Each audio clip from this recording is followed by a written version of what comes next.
The security guard was already dragging the boy toward the door when a small voice cut through the boardroom like a blade. "Sir, my mom hasn't eaten in 3 days." 20 rich men turned to stare at the child in the too-big jacket, his shoes taped together. But the man at the head of the table slowly set down his pen. "Cancel the rest of the meeting," he said quietly, and he was gone. Before we continue, comment below where you're watching from and subscribe, because tomorrow's story might touch your heart even more. To understand why a billionaire would abandon a deal worth more than most cities for a child he had never met, you have to understand Rosa first. Rosa lived on the 3rd floor of a building whose elevator had been broken since before her son was born. Her apartment had one window facing a brick wall. Her stove only lit on the left burner. Rosa cooked for other people for a living, 12-hour shifts at the Golden Spoon, where a single plate cost more than she earned in a day. She came home with swollen feet and a burning back, and every night found the same sight. Leo ate asleep on his homework because he refused to go to bed until his mama got home. The rent was 2 weeks behind. The electricity bill sat unopened on the counter because opening it felt like opening a wound. The fridge held half a carton of milk and a single egg. Leo never complained. That was what broke her heart the most. He never asked for new shoes, never asked why other kids got pizza parties, never said, "I'm hungry," when she gave him the bigger half of everything. Every night she told the same lie. "Mama already ate at work, baby." 3 days now, she had been living on coffee and air, but a mother's heart can survive almost anything as long as her child doesn't see her cry. She almost made it home that night. 1 block from her building, behind the kitchen entrance, she saw old Eddie, the janitor, counting coins in his cracked hands. He swept floors, never said more than 10 words, and his coat had patches on the patches. Tonight, in the freezing wind, he was shaking.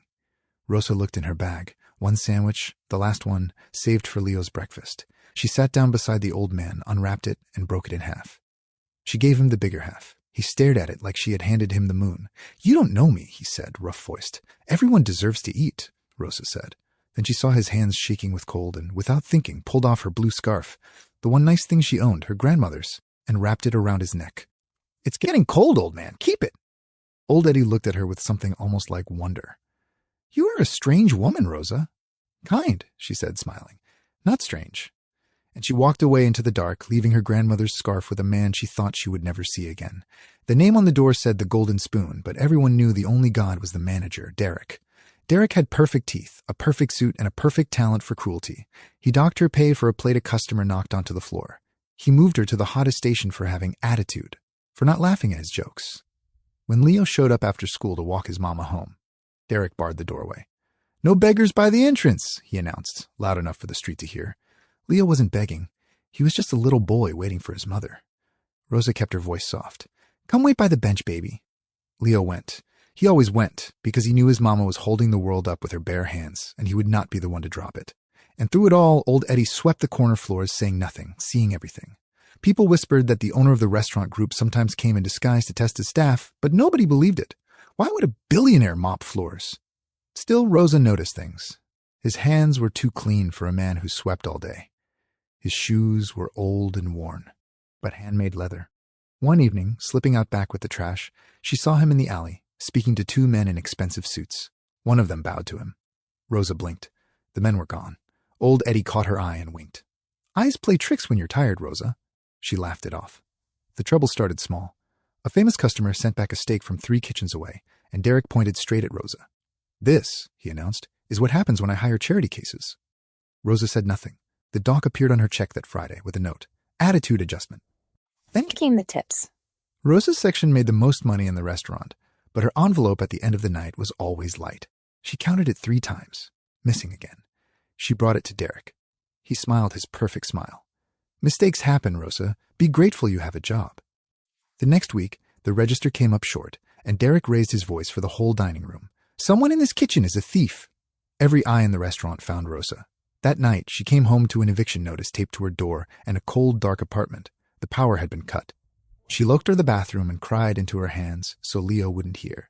But Leo heard. 8 years old, pressing his ear to the door, being a man the way he'd been since he was 5. In the morning, she packed his lunch from nothing, a boiled egg, half a roll, and told the same lie with a smile. Her hands shook when she buttoned his coat. And then came the walk-in fridge. Derek pulled Rosa aside, shut the door, and laid it out. The footage from that night was, conveniently, gone, but he had witnesses. Sign a paper admitting she took the tips and he wouldn't press charges. Rosa looked at him the way you look at a snake before stepping around it. She knew, in her bones, Derek had taken the money himself. She could scream. She could fight. She could break. Instead, she straightened her back and said, quiet and clear, "I didn't take anything, Derek, and you know it." His face went red. He fired her on the spot, in the middle of the dining room, loudly, cruelly, calling her a thief who couldn't be trusted with a spoon. Rosa took off her apron, folded it neatly, set it on the counter, and walked out with her head high and her eyes wet. At the door, she passed old Eddie, mop in hand. He stopped sweeping. "Rosa," she tried to smile.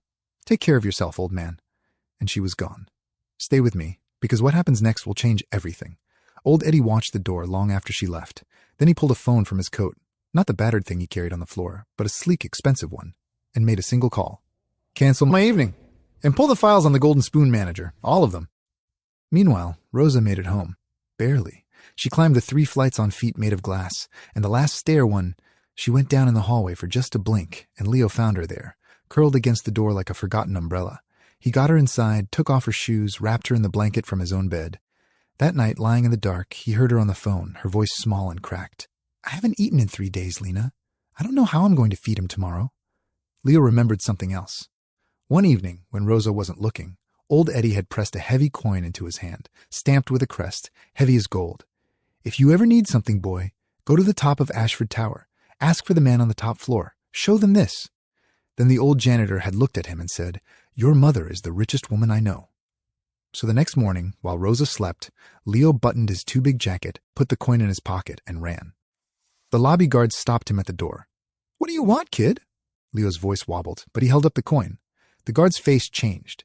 He looked at the coin, then at Leo. "Wait!"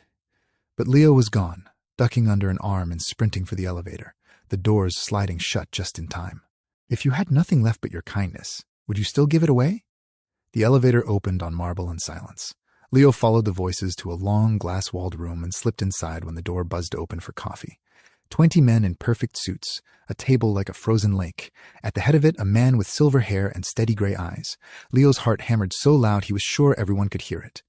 But he thought of his mama on the hallway floor and he found his voice. "Sir, my mom hasn't eaten in 3 days." The room froze. The man at the head of the table looked up, and the moment his eyes found the small boy in the taped shoes, something in his face changed. He stood. A guard reached for Leo, but the man raised one hand and the guard stopped like a statue. Then the man from the top of the world walked around the table and knelt in front of the boy. "What's your name, son?" Leo's voice shook. Leo Rivera." The man's breath caught. Softly, he said, "Rosa's boy." Recognition bloomed in Leo's chest. "Eddie?" he whispered. "You're the janitor." Harrison Ashford, owner of the Ashford Group, the man who owned the Golden Spoon and 100 restaurants like it, smiled, and his eyes went wet. He reached into his pocket and pulled out something soft and blue, a scarf, worn, old, folded with care. He wrapped it around Leo's shoulders. "Your mother gave me this on the coldest night of my life. It was the kindest thing anyone has ever given me. I've been waiting years for the chance to give it back." The room was silent. Every man there knew that scarf. It hung in the CEO's private office, and nobody was allowed to touch it. Ashford looked at the boy with a tenderness no one had ever seen on his face. "Gentlemen, this boy's mother is the reason this company still exists. The meeting is over." And he left instantly, a billionaire holding the hand of a little boy in taped shoes. They went to the Golden Spoon first, Ashford in his suit, Leo beside him. Derek was gloating over Rosa's empty station, and his perfect smile cracked the moment he saw him. "Mr. Ashford, sir, we weren't expecting you." Ashford walked past him without a word, his voice carrying to the back kitchen. "Where is Rosa Rivera?" Derek's face lost its color. "Sir, she was let go. She was stealing tips. We have it on." Ashford held up his phone.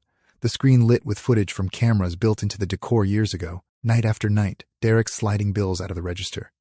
"The only thief in this building," Ashford said, "is the one standing at my host stand. You're finished, and the police will want to talk to you very soon." Derek begged. He pleaded. He invoked his years of service, his loyalty, his mother. The kitchen staff watched, stunned, and one by one they smiled. But Ashford had one more stop. Rosa was sitting at her kitchen table, staring at the eviction notice she couldn't pay, when the knock came. She opened the door to her son, and behind him, a tall man in a suit she half recognized. Until he looked at her with those steady gray eyes and held out the blue scarf. Her breath left her. "You kept it," she whispered. "Every day," said Harrison Ashford. "It reminded me what my company was built for." He told her everything, the tests, the masks, the years of watching his own restaurants from the corners with a mop in his hand. Then he offered her a job, manager of the Golden Spoon, a real salary, an apartment in the building, Leo's school paid. Rosa shook her head. I can't take charity. Ashford laughed softly. Rosa, this isn't charity. You paid for it the night you gave a cold old man your only scarf and half your last sandwich. That's not charity. That's an investment. The night she fed him, he'd been planning to sell the whole restaurant group. Tired, bitter, done. But a stranger with nothing had fed him from her own hunger and wrapped her grandmother's scarf around his neck. You reminded me, he said, why I built this in the first place. Rosa looked at her son. Leo nodded, holding the scarf to his chest like it was the most precious thing on earth. And Rosa Rivera, who had not eaten in 3 days, finally let herself cry. Not from hunger this time. Months later, a brass plaque hangs by the door of the Golden Spoon. It says, everyone deserves to eat. Rosa runs that restaurant now, and her first 2 rules can never be changed.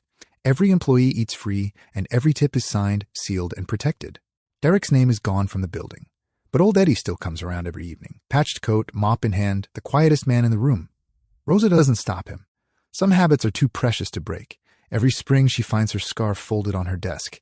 Every winter she finds it around the neck of the old man in the corner, who winks and touches it like it's gold. Leo keeps the heavy coin in his pocket. He doesn't need it anymore.